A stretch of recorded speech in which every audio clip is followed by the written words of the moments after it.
Yo mon gars, chaque soir à 17h30 sur Twitch, on se tape le marathon lecture du Big Tree. Mais rejoins-nous mon gars, qu'est-ce que t'attends? Le lien est en description. Chapitre 9. Un client désagréable. Jolie illustration de Naruto, hein. Il est prêt à se lancer.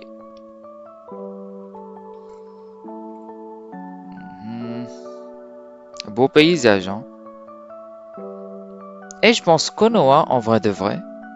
Est-ce que Konoha n'est pas le village qui a les meilleurs paysages, genre? Personnellement, je pense que non. Je pense que Kumo et Suna sont au-dessus. Je mettrais plutôt Konoha dans la 3e position, en vrai de vrai. Parce que quand tu vois Kumo, les mecs, ils habitent quasiment parmi les nuages, genre, abusé, frère. Et quand tu vois l'environnement de Suna, frère, c'est stylé de ouf. Là, franchement, l'environnement de Suna, il fait mystique, un peu. Kumo aussi, un peu, mais les deux, pour moi, ça se tape. Konoha, ce serait plutôt en 3e position, en vrai de vrai. Non, franchement, au niveau design des villages, Kishimoto, il a vraiment bien travaillé le truc, hein. Dommage qu'il a un peu sous-exploité les différents villages, à part Konoha. Dommage. Bon, Suna, c'était... Bon, à part Konoha, Suna, c'était le village le mieux exploité. Et même Suna, c'était... Bon, c'était pas mal en vrai de vrai, mais les autres, dommage qu'ils les aient négligés, hein. Notamment Iwa et Kiri. Et même Kumo, c'était pas grand-chose, hein. Dommage. On aurait pu avoir des missions à Kumo, à Iwa, à Kiri, un truc dans le genre. Pas au sein du village. Non, mais peut-être même on aurait pu avoir des missions d'infiltration au sein de ces villages. Peut-être des missions de confrontation avec des ninjas de ces villages notamment. Mais, en fait, il y a une excuse qu'on peut donner à Kishimoto, c'est que les arcs, ils se sont tellement enchaînés d'une manière fluide et rapide que je pense sincèrement qu'il n'a pas eu le temps de caler ce genre de mission. Je pense. Parce que l'univers de Naruto, il s'y prête parfaitement.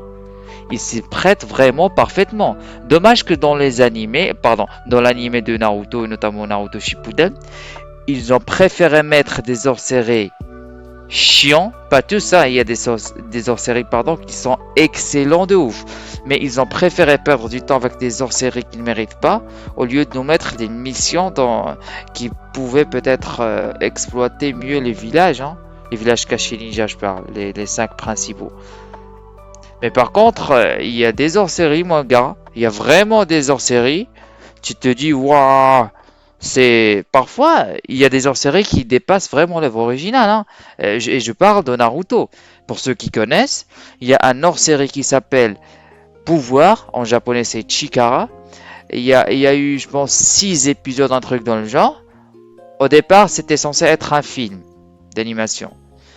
Ils ont changé les plans, ils ont fait en sorte que cette hors-série Chikara soit un hors-série au sein de l'anime, quoi. Et je pense que c'est le meilleur hors-série qu'on a eu dans Naruto. Vraiment. D'ailleurs, c'est le premier hors-série où on voit des civils.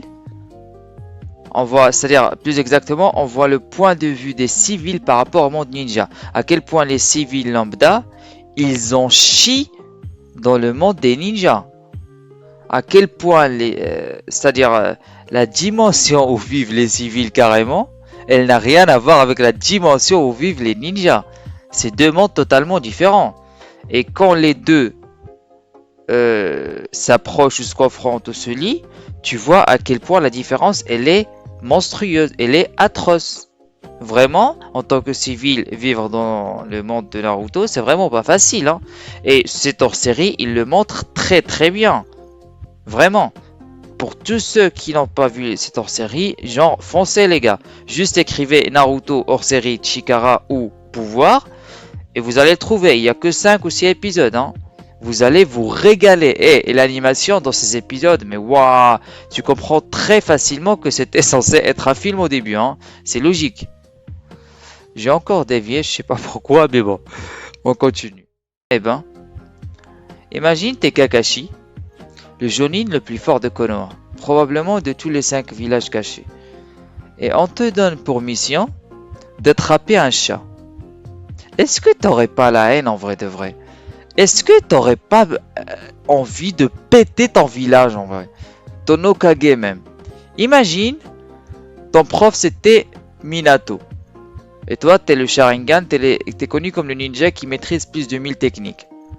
Genre niveau réputation, on a très rarement fait mieux dans le monde des ninjas.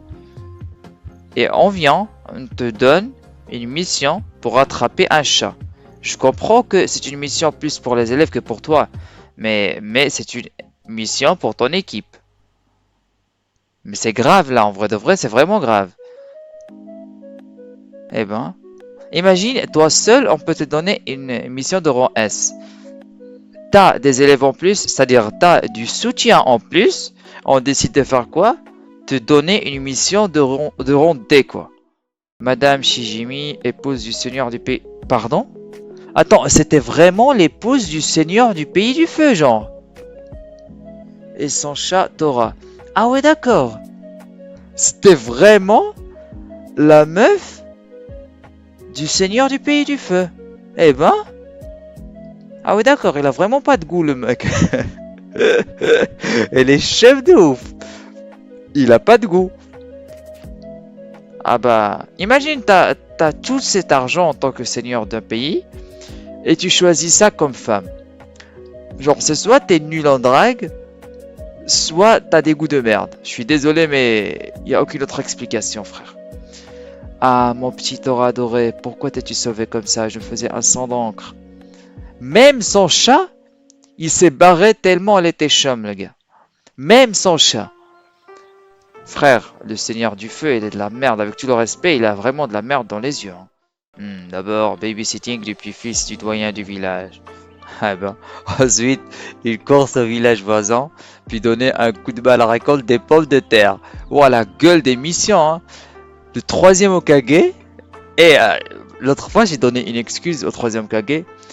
C'est que le mec il est hyper occupé. C'est-à-dire il vit dans une époque, contrairement à celle de Naruto, où c'est une époque très dangereuse. C'est-à-dire, quand je dis l'époque Naruto, c'est-à-dire quand Naruto était Hokage, hein, comprenez-moi bien. Juste, je pense, et c'est un fait, que le troisième Hokage, il vit dans une époque beaucoup plus dangereuse que celle où vit Naruto en tant qu'Hokage.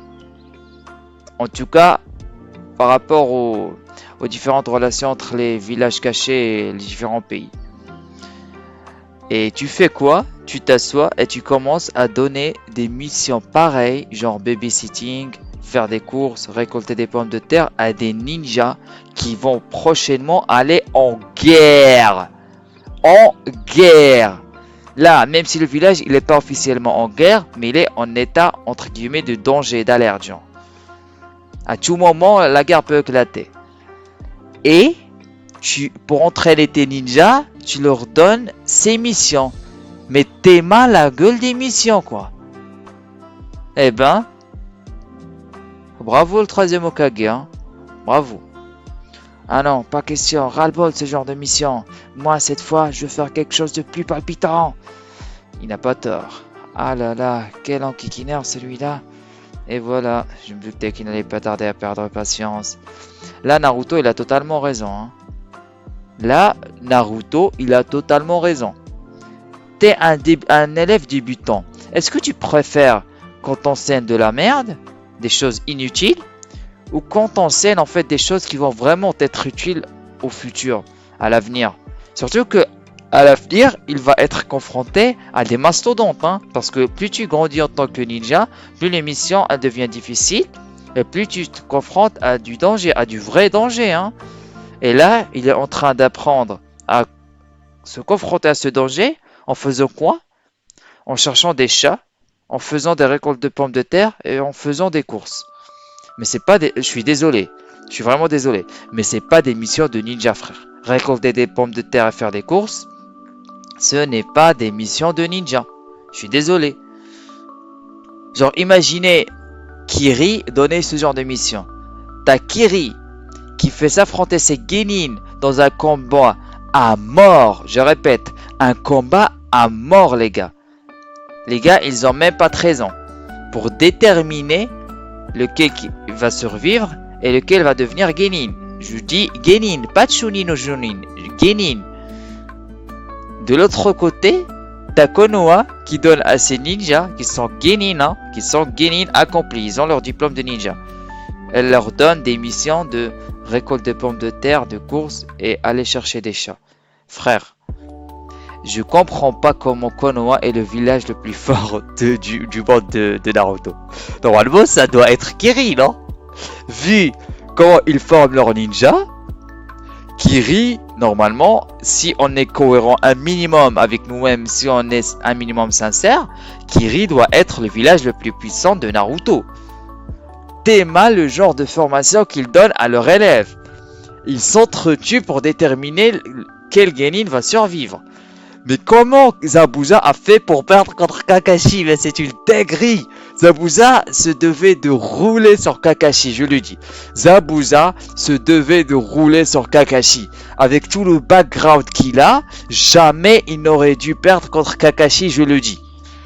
Ça n'a aucun sens. Ou au moins, il aurait dû donner une blessure grave, genre une blessure qui va rester à vie dans le corps de Kakashi. Parce que on a l'impression que dans le combat de Kakashi versus Zabuza, le deuxième combat notamment, Kakashi, à un moment, il a roulé sur Zabuza. C'était quasiment son petit. Ça n'a aucun sens. Non mais, parlons franchement les gars, Konoha c'est un village paisible, entre guillemets actuellement. Mais Kiri, frère, mais Kiri, ça devait être des monstres de puissance normalement dans le monde des ninjas. Kiri, c'est le village le plus puissant de Naruto si on est cohérent, je le dis. Tout le monde commence par faire des missions simples. La progression se fait par étapes. Il n'est pas question de sauter les échelons. Ah oui, je veux bien que la progression se fait par étapes. Je veux bien que les élèves ne doivent pas sauter des échelons. Mais là, les échelons que vous donnez aux élèves, c'est des échelons de gamins. C'est des échelons de gamins à la crèche, frère. C'est des échelons de gamins en primaire, en première année de primaire. C'est pas des missions de ninja, je le répète. Oui, on doit avoir une progression lorsqu'on est un élève et lorsqu'on veut devenir ninja. Mais la progression doit être un minimum cohérente, logique, avec son contexte. Là, les missions n'ont aucun rapport avec le contexte dans lequel le village de Konoha est. Frère, quand même, ils savent que les villages ninja à l'extérieur, ils attendent juste la moindre faiblesse de la part d'autres villages pour leur sauter dessus. Ils savent qu'il y a un Orochimaru qui rôde dans les parages. Ils le savent, en plus. Ils savent la haine qu'a Orochimaru envers le village. Mais même sans Orochimaru, juste l'existence d'autres villages cachés. C'est une dinguerie, frère. Le genre de mission qu'ils donnent leurs ninjas n'a aucun rapport avec le contexte dans lequel est Konoha. Je suis désolé. Ah bah d'accord, donc expliquez-moi les gars. Pourquoi vous donnez des missions comme attraper des chats à un mec comme Kakashi? Alors je veux bien, il a des aspirants ninja dans son équipe. Mais donnez-lui au moins des missions de rang B ou A. Parce que Kakashi, il peut largement gérer. Et ce sera un exemple parfait pour les aspirants ninja, non? Imaginez un Jonin. Il va dans une mission de rang A. Il a avec lui des aspirants ninja. Quand ils vont voir le ninja en question, en pleine action, en pleine mission de rang A, où il peut vraiment déployer toutes ses capacités librement, ils vont en apprendre des choses. Ils vont vraiment en apprendre des choses. Oui, ça peut être dangereux pour les aspirants ninja, mais niveau connaissance et niveau expérience, c'est une dinguerie à quel point ils vont survoler New Game, en vrai de vrai. Bah là, je suis désolé, mais quand tu donnes à des aspirants ninja des missions de rang C, D, tu leur fais plus perdre du temps qu'autre chose. Je suis désolé, parce qu'ils ont déjà assez appris, théoriquement parlant, et les bases à l'académie.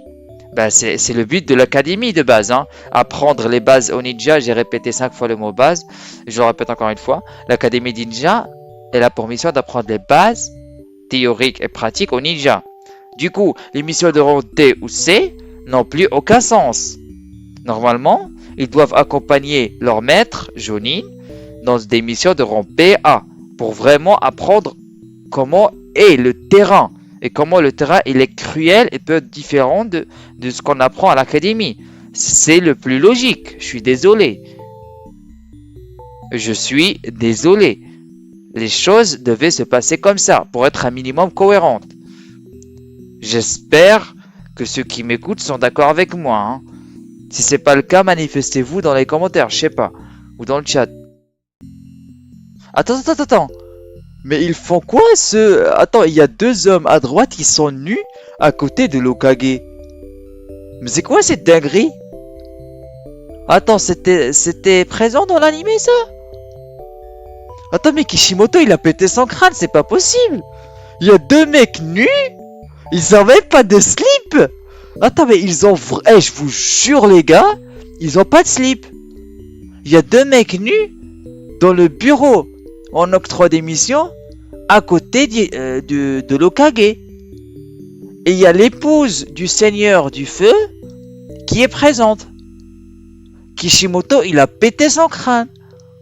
Wesh, et le travail de mangaka, il te fait perdre la tête des fois, hein. Force, vraiment force à vous, hein. Force à toi, Kishimoto, hein. Ah ouais, c'est vraiment pas un travail inspirant, hein, pour la jeune génération. C'est qui qu'on doit escorter, hein? Un gouverneur ou bien une princesse? Dose un peu, toi aussi. Dose un peu. Tu peux pas prendre pour première mission sérieuse escorter un gouverneur et une princesse. Dose. Wesh. Tu ne sais pas à qui tu as affaire. J'avoue, quand tu prends du recul, c'est quand même le fils du quatrième Hokage. C'est l'hôte de Kyuubi. Genre là, en vrai, il a raison, hein, un petit peu. Il sait vraiment pas à qui il a affaire. Genre là, Naruto, c'est la réincarnation d'Ashura, hein, le fils du Rikudo Sennin, genre.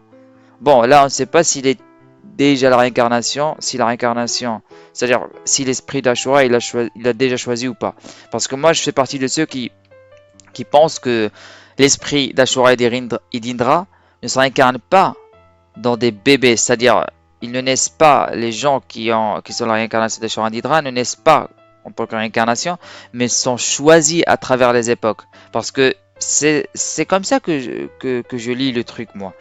C'est les esprits d'Ashura et d'Indra, ils choisissent les gens qui sont compatibles avec leur personnalité, avec leurs valeurs et principes. Du coup, ils ne peuvent pas choisir un mec qui vient à peine de naître, parce que ce mec en question n'a encore rien construit en tant que principe, en tant que personnalité. Normalement, on construit ça au minimum à l'adolescence, genre. Du coup, voilà. Et d'ailleurs, ça nous a jamais été vendu comme cette réincarnation, c'est-à-dire, ça nous a jamais été vendu comme un truc qui se passe durant la période où tu es bébé ou lorsque tu es dans le ventre de ta mère, hein. Jamais.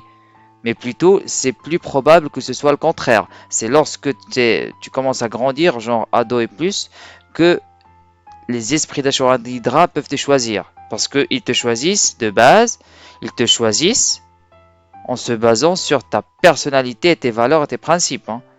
C'est pour ça que les différentes réincarnations de Ashura d'Indra, elles sont similaires entre elles, niveau personnalité, je trouve. Ouais. Un jour, je deviendrai le maître Hokage, je serai le plus grand des ninjas. Mon nom est Naruto Uzumaki, tâche ton souvenir.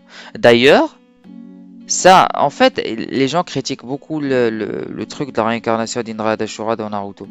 Mais en fait, est-ce que ça donne pas encore plus de valeur et est-ce que ça transmet pas encore un message plus fort par rapport à l'œuvre de Naruto et au personnage de Naruto notamment? Parce que de base, Naruto et Sasuke étaient destinés, je précise, ils étaient destinés à être confrontés dans un combat à mort, je dis. Vraiment un combat à mort. Parce que ça s'est répété pendant des siècles, ce truc de réincarnation et de combat à mort. Naruto et Sasuke, ils étaient littéralement destinés à faire la même chose, à répéter le même chemin. Naruto, il a réussi à casser cette répétition du destin. Ça montre encore plus que Naruto, c'est un mec qui brise son destin. C'est un mec qui ne baisse pas la tête face au destin. En fait, le message, il est encore plus fort, non? Même, vous voyez, même si on dit que, oui, Naruto, il a été né en tant qu'Ashura et Sasuke en tant qu'Indra. Chose que je viens de le dire tout à l'heure, je suis pas d'accord. Même si on dit ça, soit, passons. Juste le fait que Naruto il ait brisé ce destin, ça veut dire que effectivement Naruto, il a réussi depuis son enfance, il a réussi à briser le destin auquel, de base, il a été destiné. Je me répète, mais vous m'avez compris. Bah, pour moi, ça rend juste le message de Naruto encore plus fort, non? Je sens que cet argument que je viens de donner, ça va faire beaucoup de débats, et ça a déjà fait beaucoup de débats, hein. Mais je suis ouvert au débat, hein. Je suis vraiment ouvert à la discussion. J'ai hâte d'entendre les arguments de ceux qui ne sont pas d'accord, hein. Parce que moi, ça m'a toujours paru logique, quoi. Attends. Ces deux-là, ces deux assassins de l'animé, ils étaient pas l'un sur l'autre comme ça. Si je me souviens bien, ouais, ils ne nous ont pas montré comme ça, hein. Wesh, on dirait des insectes qui copulent. Ouais, on dirait vraiment des insectes qui copulent, là, comme ça. Ah ouais, Kishimoto, t'as des goûts bizarres en termes de dessin. Tu commences par aimer le dessin des orteils. Tu mets des ninjas l'un au-dessus de l'autre. En mode insecte qui copule. Wesh. T'as un prof qui met des doigts dans le huc de ses élèves. Ah ouais, Kishimoto, je commence à te voir en bizarre, hein. Ah ouais. En plus, le pire, c'est que c'est des frères, hein. C'est vraiment des frères, ces deux-là. Ah ouais, d'accord. L'amour familial, ça s'exprime pas de la même manière, hein, selon les familles. Ah oui, moi je connais pas vraiment ce genre d'amour familial, hein. Mais je suis très curieux de le savoir. Bon, ça c'est un autre sujet. Ça ne veut pas dire que les villages ninjas soient placés sous l'autorité des différents gouvernements. En réalité, ils se situent sur le même plan que le gouvernement et n'en sont donc pas dépendants. Certains petits pays ont peu à craindre des grandes puissances et de ce fait n'ont pas besoin des villages ninjas. Ah ouais, d'accord. Ah ouais, et du coup, ah ouais, du coup, ah ouais, moi j'avais pas compris les choses comme ça, hein. C'est-à-dire que là, un village ninja, il peut parler d'égal à égal au gouvernement du pays du feu, genre. Ils ne sont pas dépendants. Ah ouais. Ah ouais, d'accord. Genre là, Konoha, ils n'ont pas vraiment peur du Seigneur du Feu, quoi. Attends, mais il y a un truc qui cloche là. Dans Boruto, récemment, dans les chapitres, on voit très bien que l'assistant du Seigneur du Pays du Feu, littéralement, il est en train, il est vraiment en train de donner une leçon à Shikamaru, genre. Shikamaru, c'est le petit du Seigneur du Feu, on a l'impression. Et il carrément lui a dit, soit tu fais comme on dit, soit on t'enlève de ton poste. Bon, peut-être que les choses ont changé dans Boruto. Mais là, actuellement, quand je lis ça, on peut considérer ça comme une incohérence, hein, en vrai de vrai. Ah ouais. Parce que, Shikamaru, il avait chaud face à l'assistant du Seigneur du Pays du Feu, hein. À ce point. Genre, le Seigneur du Feu, il a la capacité et le pouvoir de jeter le Hokage de son autorité et de son statut à ce point. Enfin, ne vous inquiétez pas, ce n'est qu'une mission de classe C. Il n'y aura pas de ninja à affronter cette fois. Alors, nous ne rencontrerons pas de ninjas des autres pays? Bien sûr que non. Eh ben, Kakashi, tu n'es vraiment pas prêt, hein. Il va pas juste rencontrer un ninja lambda. Il va rencontrer l'un des ninjas les plus dangereux du monde des ninjas, carrément. Genre, il fait partie des 7 épéistes. Et on sait très bien que les 7 épéistes de Kiri, c'est la crème de la crème des ninjas de Kiri, hein, si ce n'est les plus forts. C'est pour ça que moi je dis toujours que Zabuza, malgré qu'il est apparu au tout début de l'œuvre, son niveau, il est quand même assez conséquent, même pour la fin de l'œuvre. Le début de la fin de l'œuvre en tout cas, pas la fin de la guerre, mais le début de la guerre, on va dire. Quand même. Parce que quand tu mets Zabuza face à certains ninjas pendant la guerre, il peut gérer facilement, hein, les doigts dans le nez. D'ailleurs, ça nous a été prouvé lorsqu'il a été ressuscité par les Tensei, hein. Il peut vraiment gérer, hein. Parce que oui, il a perdu contre Kakashi. Mais wesh, Kakashi, bonne chance pour trouver un ninja plus fort que Kakashi. À part les Kage, je parle. Bonne chance. Et le pire, c'est que les autres, bon, Kakashi, on sait qu'il a déjà repéré le danger. Et les autres, ils n'ont rien entendu, hein. Non seulement ils n'ont pas senti de présence, mais pire, ils n'ont rien entendu. C'est une dinguerie. Le niveau des assassins, quand même. Parce que Sasuke, c'est pas n'importe qui, quand même, hein. C'est le meilleur élément de l'académie. Genre, c'est le meilleur génie de sa promotion.